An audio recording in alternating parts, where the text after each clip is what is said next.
Delavci, ki jih lahko vidite tukaj za mano, na teh stebrih delajo od jutra do večera že več dni zapored. Samo zato, da bi v domovih tistih, ki jih je vremenska ujma hudo prizadela, znova posvetile luči. V nedeljo ob 6. zjutraj smo prišli in zdaj delamo, to se pravi vsak dan od 6. pa zvečer do 8. pol 8.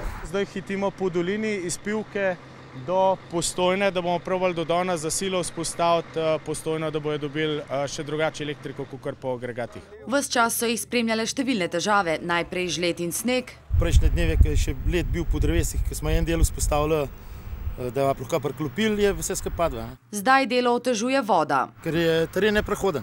Stroji ne pridejo nikamor. Se vidite, tukaj smo zjutraj prišli, zdaj je tole, ko ga bomo dol spustili, lahko do podna počebne.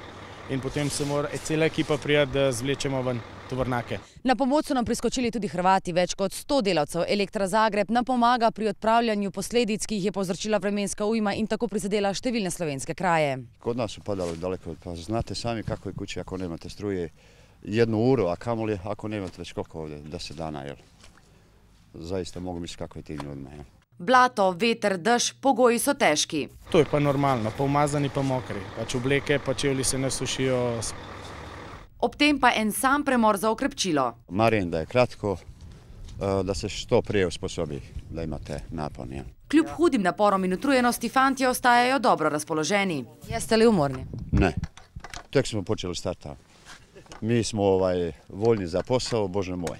Nasmeh na obrazu pa se jim izriše tudi. Kakšen gospod ali pa gospa se tudi najde, pa pride, pa pohval in mogoče kaj prinese kakšen topel čaj in takrat se pa dobro počutiš, ker se vpas tvoje delo. In trudijo se po svojih najboljših močeh.